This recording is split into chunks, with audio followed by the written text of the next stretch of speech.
Hello, my friends. Welcome back to my English routine channel. Today, we'll spend a moment with Jack, my roommate, as he tries to talk about his plans for the week with a coworker. First, you'll hear their real conversation, and after that, we'll check all the key words and expressions together, so everything feels easy and clear. Stay with me, relax, and let's jump right into the conversation.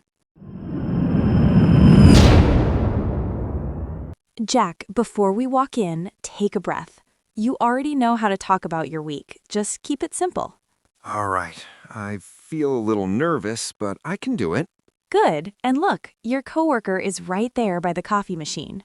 Okay, real-life English moment. Let's go. Oh, hey, Jack. Good morning.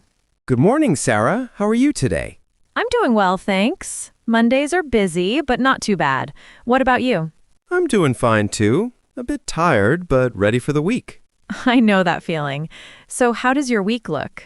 This week, I'm going to focus on work, and I have a few meetings. Sounds like a full schedule already. Yes, it is quite busy at the beginning. What kind of meetings do you have? On Tuesday, I'm going to meet my team to talk about our deadlines. Ah, deadlines. Always exciting. Yes, very exciting and a little stressful. And what about the rest of the week? On Wednesday, I'm going to work from home in the morning, and then I'm coming to the office in the afternoon. That's nice. Working from home helps sometimes. I agree. It helps me stay calm. What about Thursday? On Thursday, I'm planning to finish a report, but it depends on how fast things go. Makes sense. Plans change.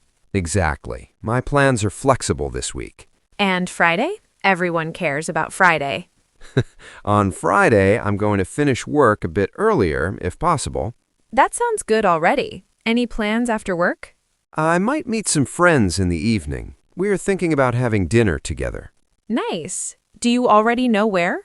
Not yet. We usually decide at the last minute. That's the best way sometimes. What about the weekend? Are you doing anything special? This weekend, I might visit my cousin. He lives not far from here. Oh, that's great. Is it a short visit or the whole weekend?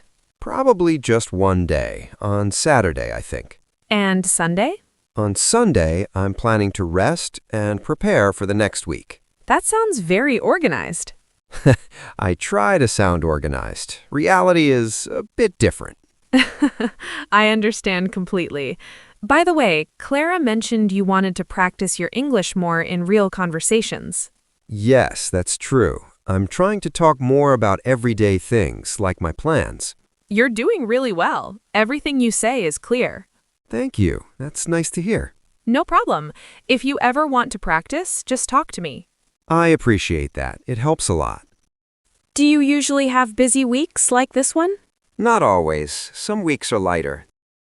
This one is just more full than usual. I see. At least you know what to expect. Yes, that helps me feel more relaxed. Same for me. When I know my schedule, I feel better. What about you, Sarah? How does your week look? Let's see. On Monday and Tuesday, I have back-to-back meetings. That sounds intense. It is. On Wednesday, I'm working on a presentation. A presentation for a client? Yes, for a new client. I see. That's important. Definitely. And on Thursday, I'm traveling for work. Oh, really? Where are you going? Just to another city. It's a short trip. That still sounds tiring. A little, but Friday is lighter, so it's okay. That balances things out. Do you work on the weekend? Usually no. I try to keep my weekends free. That's smart. I'm learning to do the same. It takes time. Yes, especially when work follows you in your head. Exactly. Sometimes I feel my week is too packed. Packed is the right word. Too many things, not enough time. Yes, that's what I wanted to say. Packed. You used it perfectly.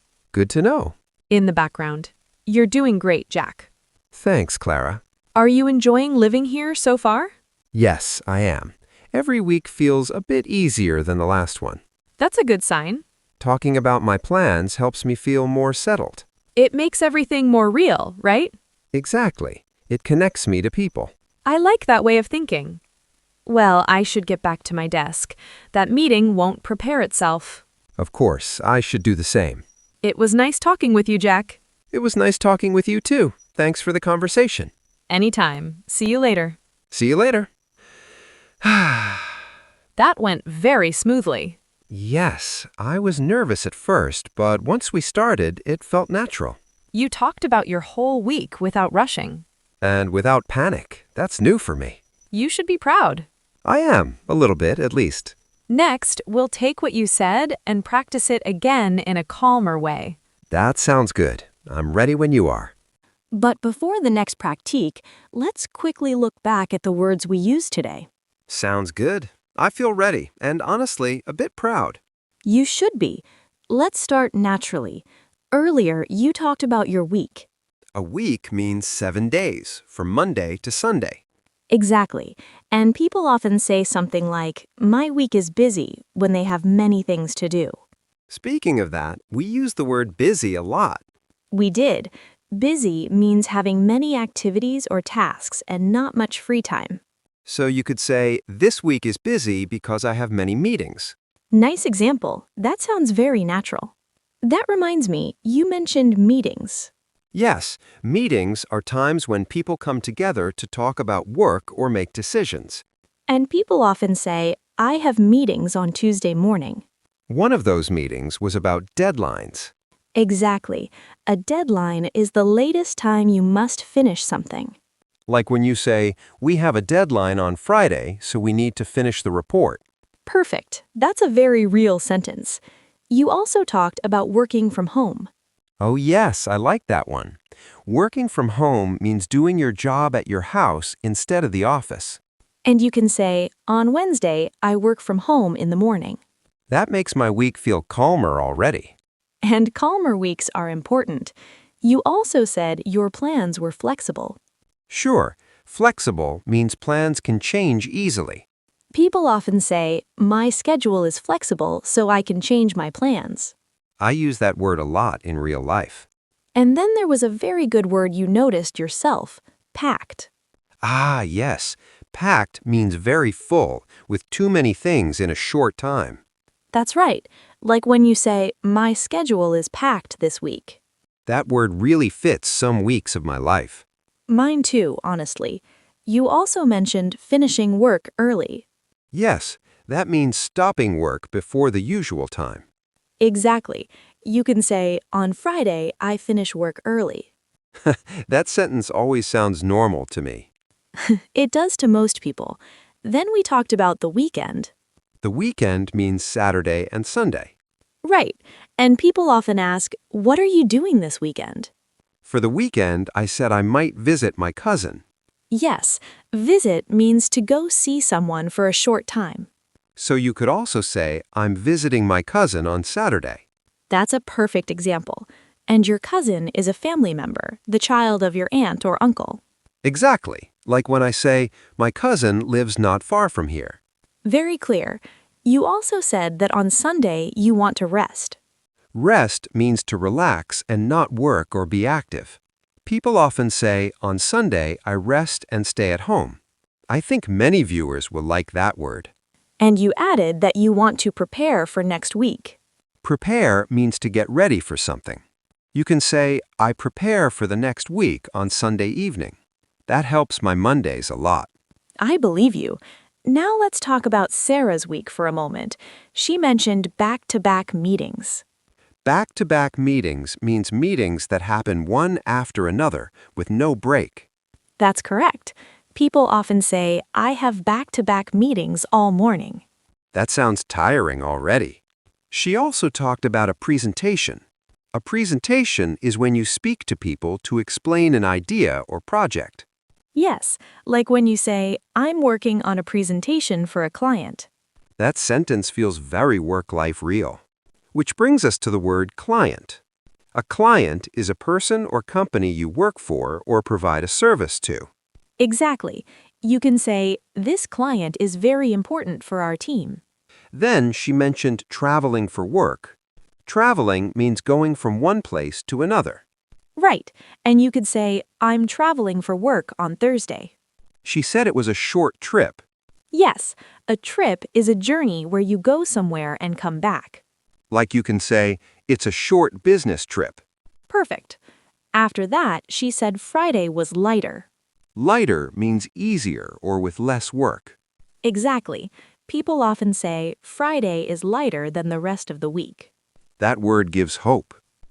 It really does. She also said she tries to keep her weekends free. Free means having no work or plans. Right. You can say, I keep my weekends free to relax. And finally, you said something very nice. You feel more settled. Settled means feeling comfortable and stable in a new place or situation. That's exactly like when you say, talking about my plans helps me feel settled. That word feels personal for me. That was a lot of useful vocabulary, and it all came from real conversation. That's true. It makes the words easier to remember. Viewers, let's quickly remind ourselves of what we practiced today. We talked about a busy week, meetings, deadlines, working from home, flexible plans, packed schedules, finishing work early, weekends, visits, rest, preparation, and work travel. And also back-to-back meetings, presentations, clients, trips, lighter days, free weekends, and feeling settled. All words you can use to talk about your plans for the week in real life. Viewers, now it's your turn. Try writing 3 to 5 sentences about your own week using some of these words. You can talk about work days, weekends, or plans that might change. We'd really love to read your sentences in the comments. And if you enjoyed practicing English with us today, don't forget to subscribe and turn on notifications so you don't miss our next lessons. Join us again, viewers. Little by little, your English will feel more natural every week. See you next time. Bye, everyone.